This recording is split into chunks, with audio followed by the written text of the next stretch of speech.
نیکیوں کو برباد کرنے والے اعمال میں سے 3 چیزوں کا ذکر میں نے پچھلے جمعہ کے اندر کیا تھا۔ پہلی چیز شرک۔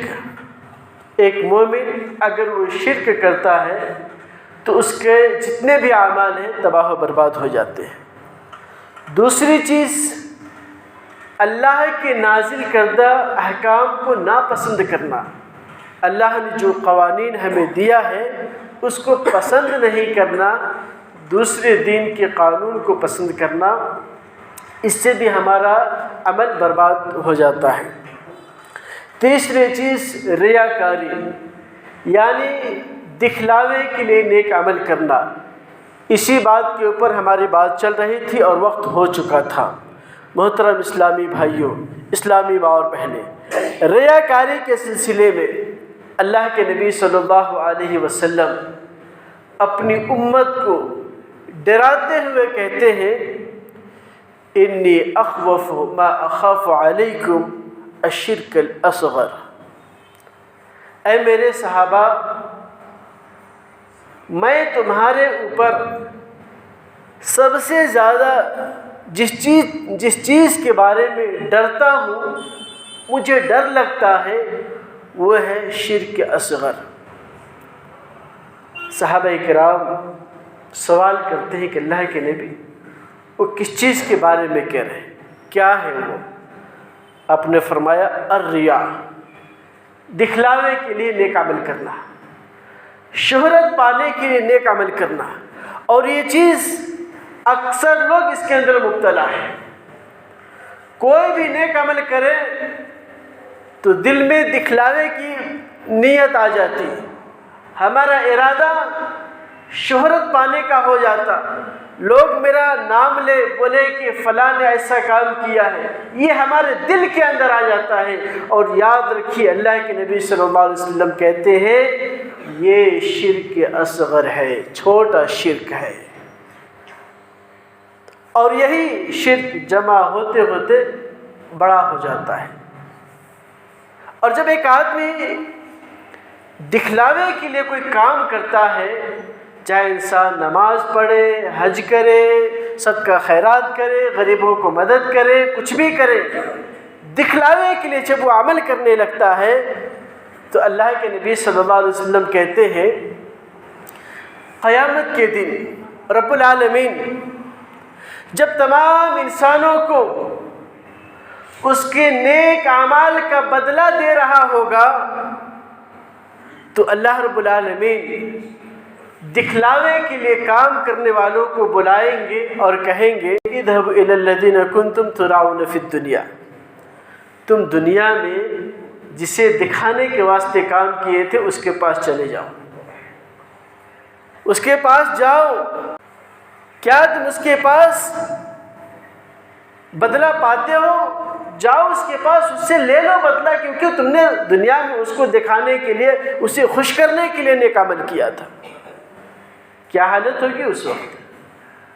آج کسی کو ہم خیرات کرتے ہیں تو دل میں ہمارا رہتا ہے کہ وہ ہمارا نام لے گا یا ہمارا احسان مانے گا۔ وہ یاد رکھیے کوئی بھی نیک عمل اگر اللہ کے واسطے کرتے ہیں، خاص طور سے صدقہ خیرات، کسی کو مدد کرنا، کسی کو پر احسان کرنا، بھول جائیے کہ آپ نے کس کو مدد کیا، کیا مدد کیا، کتنا مدد کیا، بھول جائے، یاد نہ رکھے اس کو، کیونکہ آپ نے اللہ کے لیے کیا ہے۔ تو اللہ کے نبی صلی اللہ علیہ وسلم کہتے ہیں کہ قیامت کے دن اللہ رب العالمین کہیں گے کہ جاؤ دنیا میں جس کو خوش کرنے کے واسطے تم نے یہ عمل کیا تھا اس کے پاس جاؤ، دیکھو تمہیں بدلہ دیتا ہے نہیں دیتا ہے۔ معقل بن یسار رضی اللہ تعالیٰ عنہ کہتے ہیں اللہ کے نبی صلی اللہ علیہ وسلم نے ابو بکر صدیق رضی اللہ تعالیٰ عنہ کو شرک سے ڈراتے ہوئے یا ابا بکر للشرک فیکم اخفی من دبیب النمل، اے ابو بکر یہ جو شرک ہے خاص طور سے دکھلاوے والی، یہ اتنا ڈینجر ہے انسانوں کے لیے اور اتنی آسانی سے انسانوں کے پاس گھس جاتا ہے کہ انسان اس کو محسوس بھی نہیں کر سکتا۔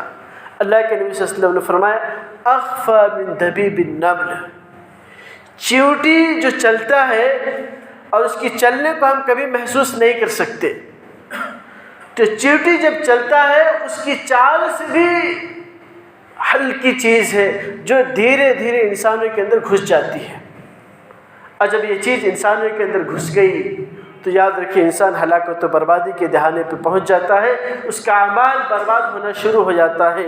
اللہ کے نبی صلی اللہ علیہ وسلم ابوبکر صدیق رضی اللہ تعالیٰ عنہ کو کہتے ہیں الا ادلکم علی شیء اذا فعلته ذهب عنك قلیلہ وکثیرہ، اے ابو بکر میں تم کو ایک عمل بتا دیتا ہوں، اگر تم وہ عمل کر لو تو یہ شرک کی چھوٹی یا بڑی ہر طرح کے شرک سے تم بچ سکتے ہو۔ شرکی اعمال سے بچنے کا یہ دعا اللہ کے نبی صلی اللہ علیہ وسلم نے ابوبکر صدیق رضی اللہ تعالیٰ عنہ کو سکھایا۔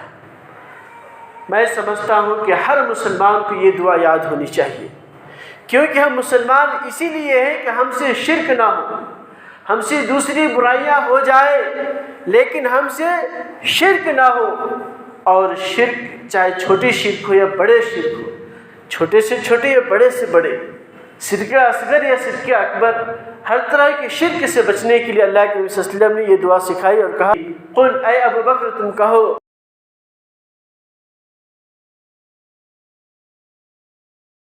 اے اللہ میں تیری پناہ مانگتا ہوں کہ میں آپ کے ساتھ شرک کروں جانتے ہوئے، یعنی جان بوجھ کر آپ کے ساتھ میں کسی کو شریک کروں، اللہ میں اس سے تیری پناہ مانگتا ہوں۔ اور لا علمی میں معلوم نہیں سکا، ایسے حالت میں اگر مجھ سے کوئی ایسا کام ہو جائے تو اللہ تو معاف کرنے والا، اللہ تو ہماری مغفرت فرما۔ تو یہ دعا اللہ کے نبی صلی اللہ علیہ وسلم نے ابوبکر صدیق رضی اللہ تعالیٰ عنہ کو سکھلایا۔ محترم اسلامی بھائیوں، اسلامی ماں اور بہنیں، تو ریاکاری بھی ہمارے عمل کو برباد کر دیتا ہے۔ جب ہم کوئی عمل کرتے ہیں اور اس کے اندر دکھلاوے کے کام آ جاتے ہیں، یعنی دنیا میں لوگوں سے نام کمانے، شہرت پانے کی اگر بات آ جاتی ہے تو یاد رکھیے وہ عمل ہمارا برباد ہو جاتا ہے۔ اس کے بعد آج کے خطبہ کی پہلی چیز جو میں بیان کر رہا ہوں، جو چیزیں ہمارے عمل کو برباد کرنے والی ہے وہ ہے بدعات۔ اللہ کے نبی صلی اللہ علیہ وسلم کی زندگی میں اللہ نے یہ آیت نازل کر دی الیوم اکملت لکم دینکم واتممت علیکم نعمتی ورضیت لکم الاسلام دینا۔ اللہ نے اسلام کو مکمل دین کر دیا۔ مطلب یہ ہے کہ اس دین کے اندر کوئی بھی چیز داخل بھی نہیں کر سکتے اور کوئی بھی چیز نکال بھی نہیں سکتے۔ اللہ نے اس کو مکمل کر دیا، جو دین اللہ نے ہم کو دیا وہ مکمل ہے، اس میں کمی بھی نہیں کر سکتے، اس میں زیادتی بھی نہیں کر سکتے۔ ثواب کے ارادے سے نئے نئے کاموں کو ایجاد کرنا، نئے نئے کاموں کو پیدا کرنا، یہ کیا ہے؟ شرک، یہ بدعت ہے۔ ثواب کے ارادے سے، دین کے اندر ثواب کے ارادے سے نئے نئے کاموں کا ایجاد کرنا یہ بدعت ہے۔ جب ایک انسان بدعت کرنے لگتا ہے اور بدعت والا عمل کرنے لگتا ہے تو اس کا وہ عمل اللہ کے یہاں قابل قبول نہیں ہے۔ اللہ کے نبی صلی اللہ علیہ وسلم نے فرمایا من عمل عملا لیس علیہ امرنا فہو رد، جس نے ایسا عمل کیا جس عمل کے کرنے کے بارے میں ہماری طرف سے کوئی دلیل نہیں، کوئی حکم نہیں، تو وہ عمل مردود ہے، یعنی وہ عمل اللہ کے یہاں قبول نہیں ہے۔ اب کتنا بھی کر لو اللہ ایسے عمل کو قبول نہیں کرے گا۔ جیسے مثال کے طور پہ ابھی ربیع الاول کا مہینہ گزرا ہے، اس مہینے کے اندر لوگوں نے اللہ کے رسول وسلم کی برتھ ڈے پارٹی منایا، خوشی سے منایا، غریبوں کو کھلایا اور کیا کیا نیک عمل کے نام پہ کرتا چلا گیا۔ کتنی بھی کر لو زندگی کے اندر برتھ ڈے پارٹی مناتے رہو، اللہ رب العالمین قبول نہیں کرے گا اسے۔ کیوں؟ کیونکہ اسے کرنے کی دلیل حدیث رسول کے اندر نہیں ہے۔ من عمل عملا لیس علیہ امرنا فہو رد، اللہ کے یہاں مردود ہے، وہ اسلام کی نظر میں اس کی کوئی حیثیت نہیں، وہ ریجیکٹ ہے۔ دوسری حدیث من احدث فی امرنا ھذا ما لیس منہ فہو رد، نئی چیز بھی اگر ایجاد کر لیا جو ہمارے حکم کے حساب سے نہیں ہے تو وہ بھی مردود ہے۔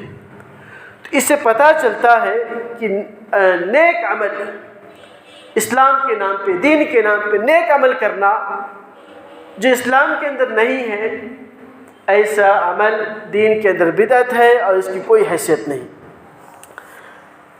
ایک حدیث میں آپ کے سامنے رکھتا ہوں، اس سے اس کی وضاحت ہو جائے گی۔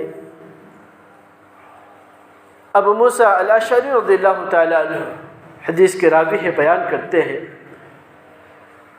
کہ میں عبداللہ ابن مسعود رضی اللہ تعالیٰ عنہ کے پاس اس کے گھر گیا، مسجد کے راستے سے اس کا گھر تھا۔ مسجد کے اندر پہلے گئے تو کیا دیکھتے ہیں کہ کچھ لوگ حلقہ بنا کر بیٹھے۔ حلقہ کا مطلب کیا ہے؟ ایک 4-5 جنے یہاں بیٹھے ہیں، 4-5 جنے وہاں بیٹھے ہیں، 4-5 جنے وہاں بیٹھے ہیں، ایسا حلقہ بنا کر کے کئی حلقے میں لوگ بیٹھے ہیں۔ اور ایک آدمی ہے جو بولتا ہے کہ پتھر یا چھوٹے چھوٹے کنکڑیاں ہیں اس کو لیے ہوئے، اور بولتا ہے کہ تم 100 مرتبہ اللہ اکبر بولو، تو سارے لوگ 100 مرتبہ اللہ اکبر بولتے ہیں۔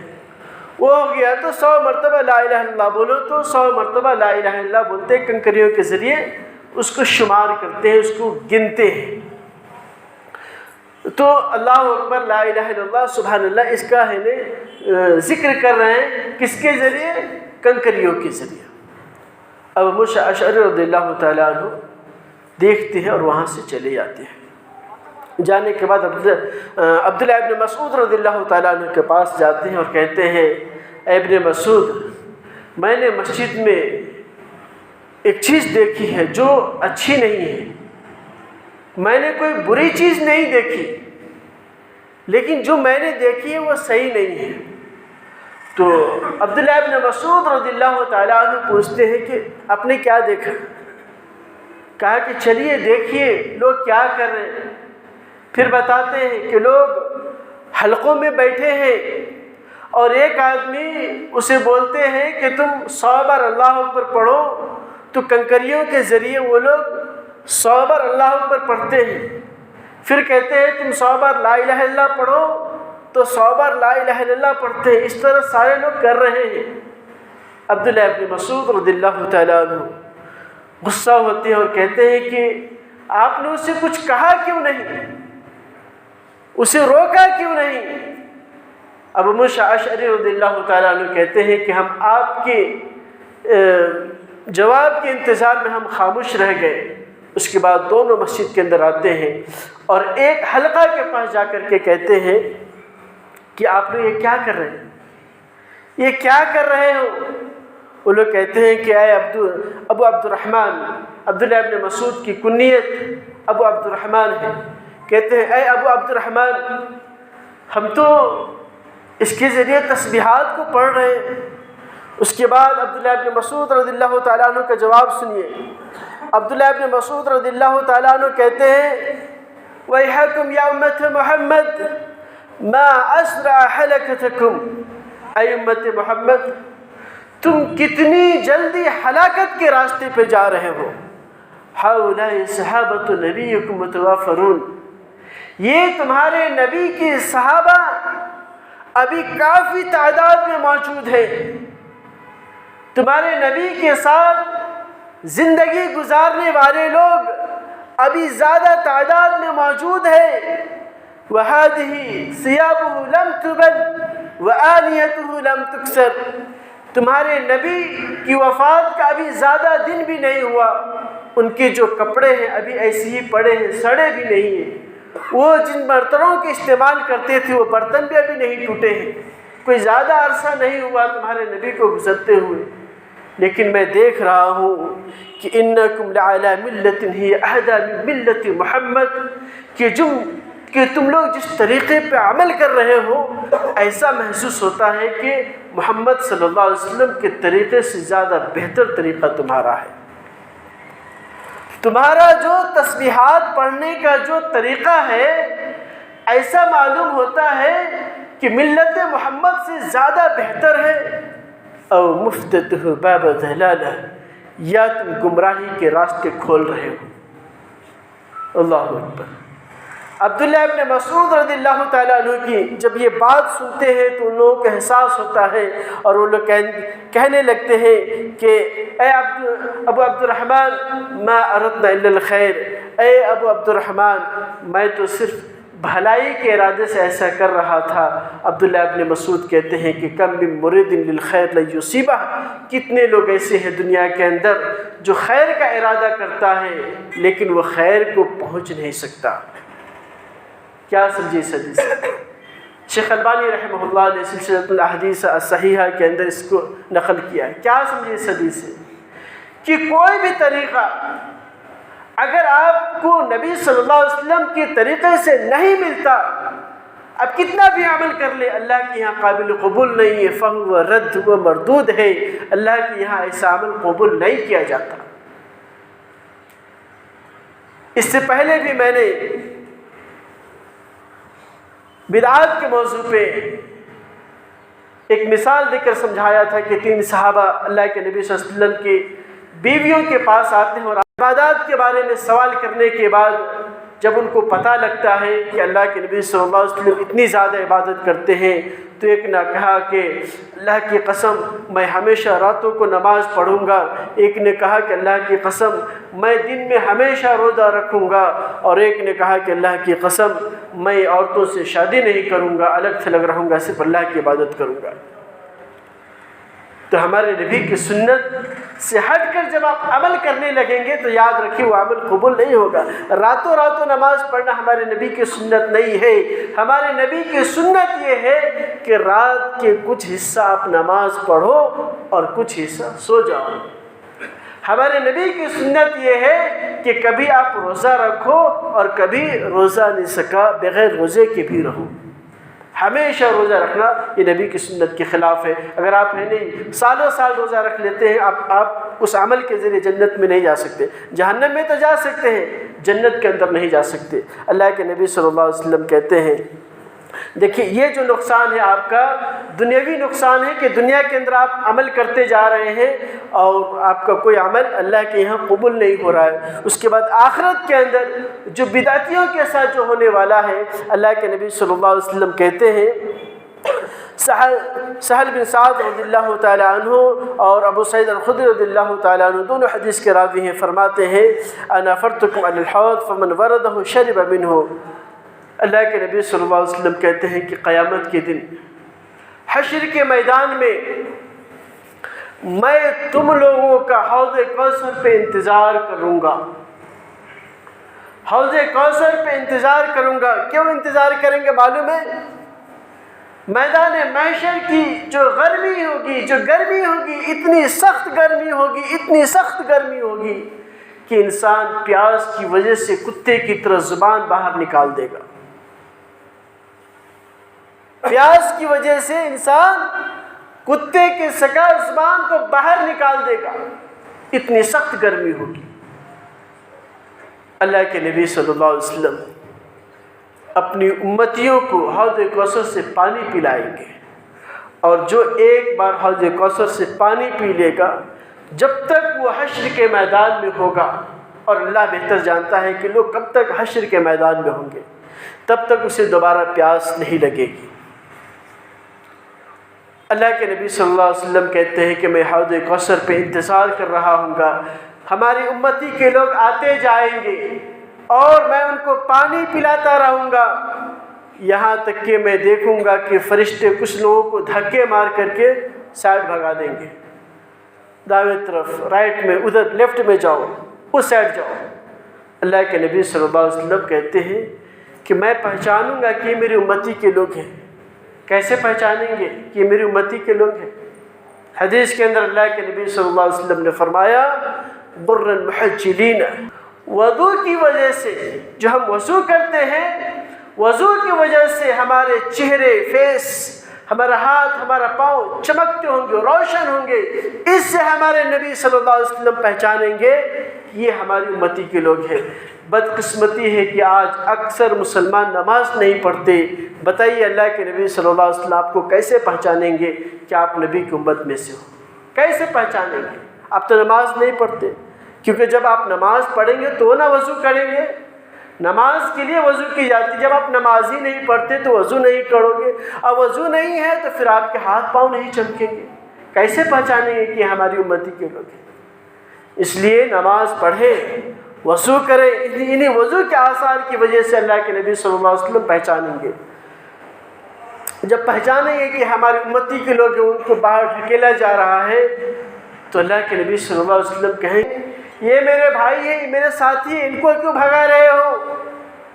اللہ کے نبی صلی اللہ علیہ وسلم کہتے ہیں کہ مجھے جواب دیا جائے گا، فیقال، کہا جائے گا، اے نبی انک لا تدری ما احدث بعدک، اے نبی آپ کو نہیں پتا کہ آپ کے بعد ان لوگوں نے دین کے اندر کیا کیا بدعت ایجاد کی تھی۔ جب اللہ کے نبی صلی اللہ علیہ وسلم کو جب یہ پتہ چلے گا تو اللہ کے نبی صلی اللہ علیہ وسلم کہتے ہیں کہ فَأَقُولُ سُحْقًا سُحْقًا سُحْقًا سُحْقًا لمن بدل بعدی، اللہ کے نبی صلی اللہ علیہ وسلم کہتے ہیں کہ میں کہوں گا کہ دور جاؤ دور جاؤ، جنہوں نے میرے دین کے اندر میرے بعد بدل دیا، اس کو نئی نئی چیزوں کو ایجاد کیا۔ محترم اسلامی بھائیوں، اسلامی ماں اور بہنیں، اس سے تو ایک بات یہ معلوم ہوئی کہ بدعتیوں کو حوض کوثر سے نصیب نہیں ہوگا۔ جو لوگ بھی بدعت کے کام کرتے ہیں، یاد رکھیے آپ حوض کوثر سے محروم ہو جائیں گے۔ دوسری چیز یہ بات معلوم ہوتی ہے، نماز پڑھنے والے لوگ بھی بدعت کے کام کریں گے، نماز پڑھنے والے لوگ بھی بدعت کے کام کریں گے، تب تو ان کے ہاتھ پاؤں چمکتے ہوں گے، پہچانیں گے اللہ کے نبی صلی اللہ علیہ وسلم کی ہماری امتی کے لوگ ہیں، چونکہ وہ نماز پڑھتے تھے دنیا کے اندر، اس لیے ان کے آثار جو ہاتھ پاؤں اور چہرے وہ چمک رہے ہوں گے، لیکن وہ بدعت کے کام کرتے تھے۔ تو اس سے پتہ چلتا ہے کہ نماز پڑھنے والے لوگ بھی بدعت کے کام کرتے، اس لیے اپنی حفاظت کیجیے، نماز کی بھی حفاظت کیجیے، نماز بھی پڑھیے اور اپنے آپ کو بدعت سے بچائیے۔ تو یہ بدعت ہے، بدعت کی وجہ سے ہمارے نیک اعمال برباد ہو جاتے ہیں۔ اس کے بعد آئیے دوسری چیز، صدقہ کر کے احسان جتانا، یعنی اگر ہم کسی کے اوپر صدقہ خیرات کرتے ہیں اور پھر اس کے بعد اس کے اوپر ہم احسان جتاتے ہیں تو اس سے ہمارے جو صدقات و خیرات ہیں وہ برباد ہو جاتے ہیں۔ اللہ رب العالمین نے فرمایا یا ایھا الذین آمنوا لا تبطلوا صدقاتکم بالمن والعطاء، کہ اے مومنو اپنے صدقہ کو، یعنی اپنے کسی کے اوپر احسان کیا، کسی کو مدد کیا، کسی کو خیرات کیا، تو احسان بول کر کے یا اسے تکلیف دے کر کے اپنے اس نیکی کو ضائع اور برباد مت کرو۔ کیا بولے؟ اگر ہم نے کسی کو 1 مہینے کا راشن دے دیا لیکن اس کے بدلے ہم اس کے اوپر احسان جتاتے ہیں کہ میں نے تم کو اتنا مدد کیا تھا، یا اس کو کچھ تکلیف پہنچا دیتے ہیں، تو یاد رکھیں اس کی وجہ سے کیا ہوتا ہے، وہ نیکی ہماری برباد ہو جاتی ہے، اللہ اس نیکی کو ختم کر دیتا ہے۔ اللہ نے قرآن کے اندر کہا قول معروف ومغفرۃ خیر من صدقۃ یتبعها اذى، اچھی بات جو ہمیں بول کے دیتے ہیں، دوسروں کو جو ایک اچھی بات بول دیتے ہیں، صحیح سے بات کر لیتے ہیں، میٹھی بات کرتے ہیں، یہ بہتر ہے کس سے؟ کسی کو مدد کر کے تکلیف دینا یا کسی کو مدد کر کے احسان جتانا۔ آپ اچھی بات بولے، یہی بہتر ہے کہ آپ کسی کو مدد کر دیتے ہیں پھر جا کے اس کو تکلیف دیتے ہو یا اس کے اوپر احسان جتاتے ہو، اللہ رب العالمین اس سے اس کی نیکیوں کو برباد کر دیتا ہے۔ اس کے بعد تیسری چیز، تنہائی کے اندر اکیلا پن میں گناہ کے کام کرنا۔ لوگوں کے ساتھ اچھے بن کے رہتے، بہت اچھا رہتے، لیکن جب اکیلے میں رہتے ہیں تو برائی کرتے ہیں، تو اس کی وجہ سے بھی اللہ رب العالمین نیکیوں کو برباد کر دیتے ہیں۔ اللہ کے نبی صلی اللہ علیہ وسلم نے فرمایا لَعَلَمَنَّ أَقْوَامًا مِنْ أُمَّتِي يَأْتِي يَوْمَ الْقِيَامَةِ بِحَسَنَاتٍ بِأَمْثَالِ جبال تحامہ۔ اللہ کے نبی صلی اللہ علیہ وسلم کہتے ہیں کہ میں ایسی قوم کو جانتا ہوں، ایسے لوگوں کو جانتا ہوں جو قیامت کے دن اس حالت میں آئیں گے کہ اس کے پاس نیکیاں ہوں گی تہامہ کے پہاڑوں کی طرح۔ تہامہ عرب کی سرزمین میں ایک جگہ ہے جس کا نام ہے تہامہ، اور وہاں جو پہاڑ ہیں اللہ کے نبی صلی اللہ علیہ وسلم نے مثال دے کے سمجھے، جیسے ہم اوٹی کے اندر ہیں، چاروں طرف پہاڑ ہیں، تو اللہ کے نبی صلی اللہ علیہ وسلم نے تہامہ کی پہاڑ سے مثال دیا کہ اتنی زیادہ نیکیاں لے کر کے آئیں گے، لیکن وَلَكِنَّهُمْ قَوْمٌ اِذَا خَلُوا بِمَحَارِمِ اللَّهِ انتَكَهُوهَا، لیکن یہ ایسی قوم تھی کہ جب وہ اکیلا میں اللہ کی محارم کے ساتھ ہوتا تو اللہ کی محارم کے اندر مبتلا ہو جاتے تھے۔ محارم کا مطلب کیا ہے؟ المعاصی التي حرم اللہ علی عبادہ، وہ گناہ کے کام جسے اللہ نے اپنے بندوں کے اوپر حرام کیا ہے، یعنی اکیلا میں تنہائی میں برائی کرنے کی وجہ سے اللہ رب العالمین ان کی نیکیوں کو برباد کر دیتے ہیں۔ اس کا مطلب یہ نہیں کہ آپ اوپنلی گناہ کے کام کرتے جائیں، اس حدیث کا یہ مطلب نہیں ہے۔ اس حدیث کا مطلب یہ ہے کہ جس طرح آپ لوگوں کے سامنے برائی کرنے سے اپنے آپ کو بچاتے ہیں، تنہائی کے اندر بھی اپنے آپ کو برائیوں سے بچائیے۔ یہ مت سمجھے کہ اکیلے میں برائی کرتے ہیں تو ہماری نیکیاں برباد ہو جاتی ہے، تو ہم سب کے سامنے برائیاں کریں گے تو ہماری نیکیاں برباد نہیں ہوگی۔ یہ تو اور زیادہ خطرناک جرم ہے، یہ اور زیادہ خطرناک جرم ہے کہ آپ علی الاعلان اللہ کی نافرمانی کریں۔ تو بہرحال اس حدیث کا مطلب یہ ہے کہ جس طرح آپ لوگوں کے سامنے اپنے آپ کو برائیوں سے بچاتے ہیں، تنہائی کے اندر بھی اپنے آپ کو برائیوں سے بچائیں، کیونکہ یہی وہ عمل ہے جس کی وجہ سے ہماری نیکیاں برباد ہوتی جاتی ہیں۔ محترم اسلامی بھائیوں، اسلامی ماں اور بہنیں، ایک آخری بات جو میں آپ کے سامنے رکھنا چاہتا ہوں وہ ہے بندوں کی حقوق کی پامالی۔ بندوں کی حقوق کی پامالی کا مطلب یہ ہے کہ انسانوں کے ساتھ ناروا سلوک کرنا اور انسانوں کے خلاف اپنی طاقت کا استعمال کرنا۔ آج ہم میں سے سب لوگ کسی کو اگر مارتا ہے یا کسی کے اوپر اپنی طاقت جماتا ہے تو یہ مت سمجھو کہ وہ آدمی ہم سے طاقتور تھا۔ اگر آپ نے کسی کو گالی دے دیا، وہ خاموش ہو گیا، تو یہ سمجھو کہ وہ ہم سے کمزور تھا، کیونکہ آپ اپنے سے طاقتور کے سامنے کبھی منہ نہیں کھول سکتے۔ یہ دنیا کی حقیقت ہے۔ جو آپ سے زیادہ طاقتور ہے، چاہے وہ پیسے کے اعتبار سے ہو، چاہے وہ طاقت کے اعتبار سے ہو، چاہے وہ کسی بھی حساب سے ہو، پاور کے حساب سے، کسی بھی حساب سے ہو، آپ اس کے پاس منہ نہیں کھول سکتے، کیونکہ پتہ ہے کہ جو ریئیکشن جو آئے گا وہ بہت ہی خطرناک ہوگا۔ کمزوروں کو ستانا یہ ہماری عادت ہو گئی ہے۔ شیر گیدڑ کے اوپر حملہ کرتا ہے تو ان کو شیر نہیں کہا جا سکتا۔ اگر شیر کے اوپر حملہ کرے تو کیا ریئیکشن آئے گا؟ گیدڑ سوچ کے حملہ کرے گا، اور یہ کبھی پاسبل نہیں ہے کہ کمزور آدمی اپنے سے بڑے آدمی کو دبانے کی کوشش کرے یا بڑے آدمی کو تکلیف دینے کی کوشش کرے۔ یہ دنیا کا اصول ہے۔ اور یاد رکھیے، کبھی بھی کوئی کسی کے اوپر ظلم کرتا ہے تو یاد رکھیے جو ظالم ہے وہ ہمیشہ پاور والا ہوتا ہے، اور جو مظلوم ہے وہ ہمیشہ کمزور ہوتا ہے، اور یہی دنیا کا اصول ہے۔ کبھی کبھی الٹا ہو سکتا ہے، لیکن اکثر ایسا ہی ہوتا ہے کہ جس کے اوپر ظلم کیا جاتا ہے وہ کمزور ہوتا ہے۔ اور یہی چیز حدیث کے اندر اللہ کے نبی صلی اللہ علیہ وسلم نے لوگوں کو سمجھایا۔ اللہ کے نبی صلی اللہ علیہ وسلم نے فرمایا اتدرون ما المفلس، اے میرے صحابہ کی جماعت، کیا آپ کو پتہ ہے کہ مفلس کون ہے، غریب کون ہے، قلاص کون ہے؟ تو صحابہ کرام نے کہا کہ المفلس فینا من لا درہم له ولا متاع، اللہ کے نبی جس کے پاس مال و دولت نہیں، کھانے پینے کی چیز نہیں، رہنے کا گھر نہیں، وہ لوگ غریب ہیں۔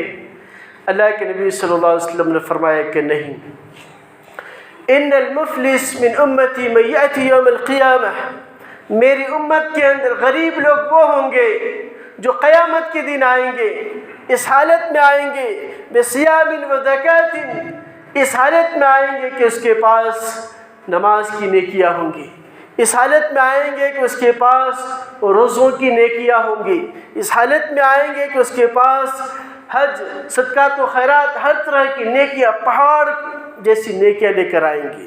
لیکن حالت کیا ہوگی؟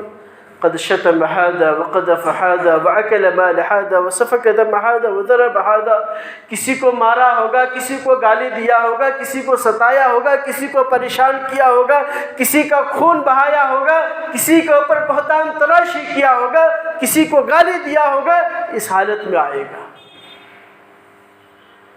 اللہ رب العالمین قیامت کے دن فیصلہ کرے گا۔ انسان اپنی نیکیوں کی وجہ سے تو خوش ہوگا نا کہ ہماری اتنی ساری نیکیاں ہم جنت میں جائیں گے۔ ایک بندہ آئے گا کہے گا اللہ دنیا میں اس نے مجھے گالی دیا تھا، اللہ دنیا میں اس نے مجھے گالی دیا تھا، اللہ رب العالمین اس کی نیکیاں لے کر اسے دے دے گا، اس کے گالی کے حساب سے اللہ انصاف کرے گا، کتنا نیکیاں دینا ہے وہ اللہ جانتا ہے، اس کی نیکیاں اٹھا کے اسے دے دے گا، جا تو خوش ہو جا۔ اور بھی آئے گا اللہ مجھے بھی گالی دیا تھا، اللہ مجھے مارا تھا، اللہ مجھے ستایا تھا، اللہ میرے اوپر ظلم کیا تھا۔ اللہ اکبر، اللہ رب العالمین ان کی نیکیوں کو دیتا جائے گا، یہاں تک کہ جو پہاڑوں جیسی نیکیاں اس کے پاس موجود تھی کوئی نیکیاں باقی نہیں رہے گی، اب اس کی نیکیاں ختم ہو جائے گی۔ اور بھی لوگ لائن میں کھڑے ہوں گے، اللہ میرے اوپر بھی ظلم کیا تھا۔ آج ہم لوگ کسی کو کمزور سمجھ کے ستاتے ہیں نا، اللہ کے یہاں ساری ہیکڑی انسانوں کی نکل جائے گی۔ اللہ رب العالمین جب انصاف کرے گا اس وقت انسانوں کی ہر ہیکڑی نکل جائے گی۔ اللہ رب العالمین اب تو اس کے پاس نیکیاں نہیں، اب کیا کرے گا؟ اس کے گناہوں کی بوجھ اٹھا کر کے اس کے اوپر ڈالے گا، یہ لو، یہاں تک کہ حالت یہ ہو جائے گی کہ جتنی نیکیاں اس کے پاس موجود تھی وہ نیکیاں بھی ختم، اور اس کی اپوزٹ یہ ہوگا کہ اتنی زیادہ گناہیں اس کے اوپر آ کے لد گئی ہے۔ اللہ رب العالمین فرشتوں کو حکم دے گا اور کہے گا اس کو گھسیٹ کر کے جہنم کے اندر ڈال دو۔ کیا حالت ہوئی؟ آج اپنے طاقت کے بلبوتے کسی کو گالی دو گے، طاقت کے بلبوتے کسی کو مارو گے، طاقت کے بلبوتے کسی کے اوپر ظلم کرو گے، اللہ رب العالمین کبھی معاف نہیں کرے گا۔ یہ وہ عمل ہے جس کی وجہ سے ہماری نیکیاں تباہ و برباد ہو جاتی ہے۔ یاد رکھیے، اگر کسی کو کمزور سمجھ کر کے گالی دیتے ہیں، مارتے ہیں، ستاتے ہیں، پریشان کرتے ہیں، کسی کا حق چھین لیتے ہیں، تو یاد رکھیے قیامت کے دن اسی وجہ سے ہم جہنم کے اندر جائیں گے، کیونکہ ہماری ساری کی ساری نیکیاں تباہ و برباد ہو جائیں گی۔ اللہ کے نبی صلی اللہ علیہ وسلم کہہ رہے ہیں من كانت عنده مظلمة لأخيه من عرضه أو من شيء أو في مال أو في دم أو في نفس أو في عرض، اللہ کے نبی صلی اللہ علیہ وسلم نے دنیا کے ہر معاملے کو اس کے اندر جوڑ دیا۔ کہا کہ اگر دنیا کے اندر کسی نے کسی بھائی کے اوپر ظلم کیا ہے، چاہے اس کا مال لے لیا ہے، اس کی زمین لے لیا ہے، اس کی عزت کو خراب کر دیا ہے، اس کو گالی دے دیا ہے، اس کے اوپر ظلم کر دیا ہے، اس کو ستا دیا ہے، تو آج اس کو ختم کر دو۔ کیا مطلب؟ معافی مانگ کر کے کام کو برابر کر لو۔ زمین لے لیا، زمین واپس کر دو۔ ظلم کیا ہے، معافی مانگ لو۔ مال لے لیا ہے، مال واپس کر کے معافی مانگ لو۔